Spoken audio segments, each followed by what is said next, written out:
Hey, how's it going, everyone? Miwa here again, and I'm coming at y'all with a Blackwing deck profile this time, and this is gonna be for Yu-Gi-Oh!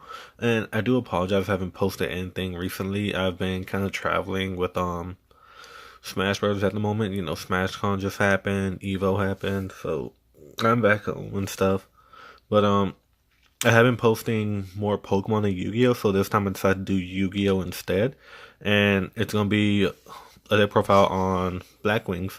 And Black Winter was a fan favorite for everyone. So yeah, and this is gonna be how I'm playing the deck at the moment. The new support hasn't came out for it yet. I believe it comes out in Duelist Alliance, I believe. And once that comes out, I'll make sure to post an updated video on these new Blackwings. But yeah, without further ado, let's get started. So starting off with the monsters, we're playing Triple Gale. And you want to play Triple Gale because Gale's just such an amazing card. It's your beat stick. It swings over anything that has 2500 attack. So, yeah, its ability is if you control another Blackwing monster on the field, you can just special summon him from your hand onto the field, use his effect. His effect is once per turn you can target a monster on your opponent's field, have his attack permanently, attack and defense. So it's a really good card, really strong, and it's a level 3 tuner, and he's basically what you use for a lot of your synchros. So you play 3 of him. A lot of people play him at 2, but I tend to find him better at 3. Next, we play 3 copies of Blackwing Blizzard the Far North. And Blizzard the Far North is, again, another amazing card where you normal summon him, you get to target a level 4 Blackwing monster or lower from your graveyard in a special summoning defense position. So mainly you're always going to be special summoning either a level 4 Bora the Spear or Crystal Crack of Dawn to go into a Nathan, and just to get off that extra normal summon for the turn. But yeah, people do play him at 2 though, because he does tend to get clunky. I haven't had that issue lately or at any time at all, so I was playing him at 3. So 3 is fine to have him at. You can play him at 2. Next I played 2 copies of Blackwing Pinocchio the Waxing Moon. And I play him at 2 because he's a great level 3 tuner that once you use him to synchro summon, and when he's in the graveyard, if he's sent from the field to the graveyard during your turn, or even during your opponent's turn, the turn he's sent to the graveyard, you're allowed to search your deck for any Blackwing card, monster card, and add it to your hand. And that's really good because it sets you up. So you can go him, Bora, level 7 Hog Joe, level 7 Armor Master. Then automatically end your turn. Search out a Blizzard the Far North. Or anything else you need for combos, extensions, or for the next turn. But yeah, you play him at 2. Next, I play 2 Blackwing Steam the Cloak. And Blackwing Steam the Cloak hasn't seen a lot more play in Blackwing decks because he's such a good card where once he leaves the field, he creates a token. So once he creates a token, you can use that token to bring out a Link Spider or a Link Karibo, and he just creates amazing combo plays. His other effect is while he's in the graveyard, once per duel, you can sack a monster on your field and special summon him back face up. So he's great for creating combo extensions, and it's amazing. If you have one in the graveyard and you have another one on the field, you can combo it by tributing the one on the field to special summon himself back out, and then once the other one leaves the field, it generates a token. So you're not wasting a synchro summon or anything yet, and you go into a Link Spider with the token, and you just continue comboing off of that. Next, we're playing 1 copy of Orochi the Squall. Orochi the Squall is it's a good level 1 tuner. If you control another Blackwing monster on your field, you can special summon it, but I believe it's only once per turn. You can use that effect, and when he leaves the field for a synchro summon for a Blackwing monster, you can target 1 monster on your opponent's field or any field monster on the field in general, and change his attack target attack position. And you mostly won't use that effect too often, but he's just there as level 1 tuner really well. Combos really well into getting level 5s out. Next we're playing one copy of Blackwing Vayu the Emblem of Honor. And he's at 1 right now because I find a lot of use with them. Since I can combo it with Sohaya and bring out in the Thun, or combo it with any level 4 monster in my graveyard to bring out a Sohaya, have Sohaya leave the field, and you gain Sohaya's abilities later on. So it's a very good card having the graveyard. Next, we are playing 3 Chris the Crack of Dawn, and he's your beat stick of the deck. He's a 1900 attack base, and what he does is he can special summon himself once per turn. He cannot be destroyed by spells or traps once per turn. You use him just to bring out. Well, no, you use him because when you have Whirlwind on the field, he searches out any other Blackwing you have in the deck, basically, because everything else is just below 1900.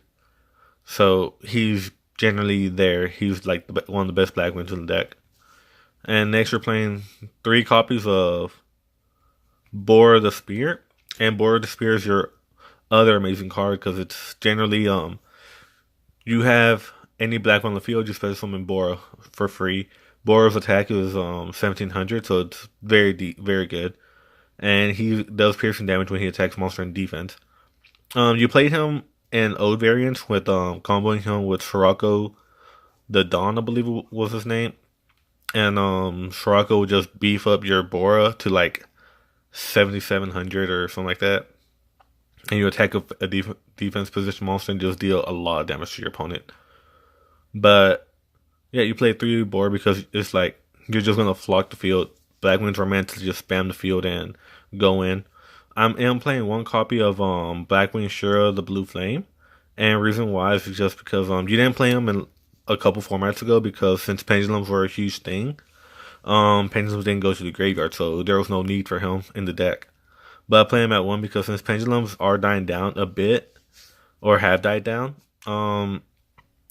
you do get his effect off a lot more. So when he attacks a monster and destroys it by battle, he is allowed to special summon a Blackwing from your graveyard with, I believe, 1500 less defense, if I'm correct. Yeah, I'm correct on that. And yeah, so he was your Ode beat stick of the deck. Next, we're playing 3 copies of Blackwing Kalut the Moon Shadow, and he's your Honest of the deck.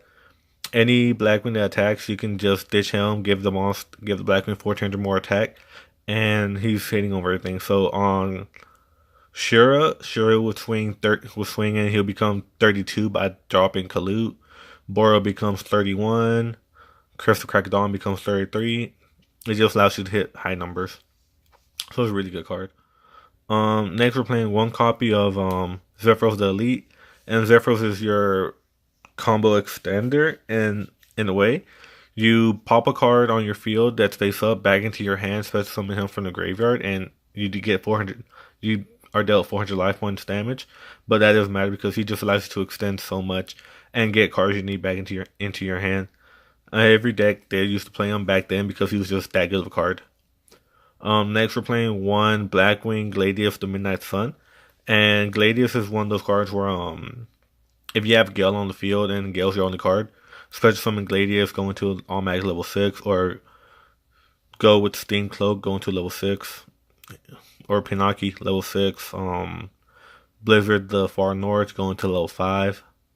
So he's there for your first turn synchro, and it's just a really good card. He also can't be destroyed by battle once per turn, so you can just fit on him once per turn. But that's if your opponent's dumb to just summon 1 monster and attack. Last card we're playing is 1 Blackwing Harmattan the Dust, and he's a good card because you can special summon him from your hand onto the field if you control a Blackwing monster other than himself. And what he does when he hits the field, you can target your Blackwing monster on your field. He gains level equal to that monster you target. So if you have a Gale on the field, he becomes a level 5 and you can go into a level 8. Or if you have a level 7, Chidori, I believe it was called, Assault, and you can automatically go into a level 12 with it. So he's really good. But yeah, that's the monsters of the deck. And I believe this is a 23 monster line. Not too sure on that. I just know it's a lot. Like, Blackwing, sadly, you play a lot of monsters. And next we're going into spells. And for spells, we're going to be very standard. You play your 3 black whirlwinds. Your whirlwinds are your search engine card of the deck. You have whirlwind out on the field. You summon the Blackwing monster. You get to search your deck out for any Blackwing monster that has less attack than the one that you summon. So having 3 of these on the field is just automatically just searching out anything you want. Next you do play 3 copies of Allure Darkness. That's your draw power of the deck. You draw 2, banish the dark. So you play 3 of those. It's so good to have it at 3. Where back in the day it was at 1 because of how good Blackwings were. Because they were like tier 1 when they first came out, along with Lightsworns. But yeah, you play that at 3. You play 1 Monster Reborn. Just because you could special summon your Blackwings back. I played 1 Dark Eruption just so I can add Gale, Blizzard, Pinaki back into hand. I played 1 Dark Hole. I will also recommend playing a Raigeki. I don't have one because I'm too lazy to get one. And I played 1 Soul Charge. And Soul Charge, you don't use it as much unless you really need to, because you don't want to get dealt that much damage. But if you can guarantee yourself game for next turn, you would use it. Next, it will be the trap card lineup. And trap cards, we are playing 2 Black Sonics. And Black Sonic is just an amazing card. Your opponent attacks, so you have a Blackwing monster on the field. And you banish all face-up attack position monster your opponent controls. It's a very powerful card. Does not target or anything, just banish. And if you have 3 Blackwings on the field, you can automatically activate it from hand. So that's really good. Next, we're playing 3 Icarus Attack. And Icarus Attack is just an amazing card where you tribute 1 Winged Beast monster on the field, destroy 2 cards on the field. So they were to say they try to bottomless your your Crystal Crocodon. Well, not Chris, because Chris wouldn't be destroyed by bottomless. But they try to destroy your Bora. You can Icarus Bora, destroy 2 cards on their field. So you you protect your Bora from being removed from play. You -3 your opponent, because your opponent is going to lose 3 cards because of it. Because they're going to try to bottomless your monster. You're going to Icarus it away. Then they're going to lose 2 more cards in addition to that. Next, we're playing the Solemn Strike line. So this is going to be 3 Solemn Strikes and just 1 warning. I don't have Judgment because, like I said, I'm too lazy to buy cards. But yeah, that just helps stop problematic cards from entering the field. So yeah, that's it for the monster lineup. And for the extra deck, for links, we are playing 1 Transcode Talker just because it requires 2 or more effect monsters, which you can always have on the field. And its effect is useful as well. We're playing 1 Firefighting Darumadaw. And the reason why is because it helps your Beast Warriors, or Winged Beast, which your Blackwings are. So you can highly abuse this, and it's a link 2, so it makes it easier. We're playing 1 Proxy Dragon. And Proxy Dragon is just there as well to continue on your link zone. 1 Link Spider. And 1 Link Karibo.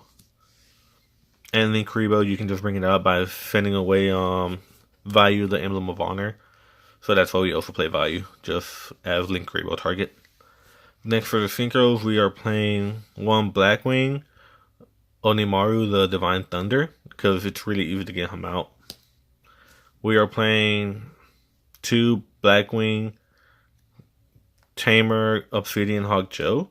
And Hawk Joe is one of your best cards on the field because you summon him. You can, if your opponent tries to attack him or target him with any effects, you can change it to another Blackwing target. So you can say change it to another Synchro on the field. That's a Blackwing. Then you use this effect to special summon that Blackwing right back. So it's a really strong card. We play one Raikiri, the Rain Shower. He pops stuff on the field equal to the number of Blackwings on the field.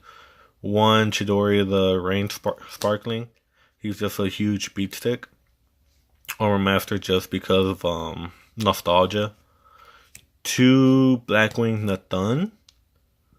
Because a lot of people play him at 1. I like to play him at 2 because you can never be too sure what's going to get popped or what's going to get removed from play.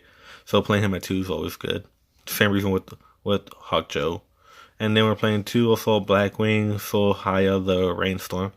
Just because it's a level 5 and there are crazy plays with it. But yeah, I can show combos that you can do with the deck and another deck profile when I update the deck with the new stuff that comes out, because with the new Synchro Full Armor Master and the new 2 monsters that are coming out with it, there's a lot of crazy stuff you can do with the deck, which is going to be amazing. But yeah, that's the deck profile, guys. Let me know what y'all think. And again, I will be doing more Yu-Gi-Oh! And Pokemon,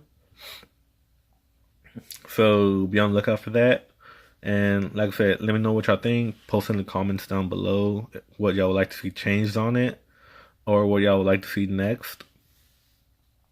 But yeah, guys, just let me know. Peace.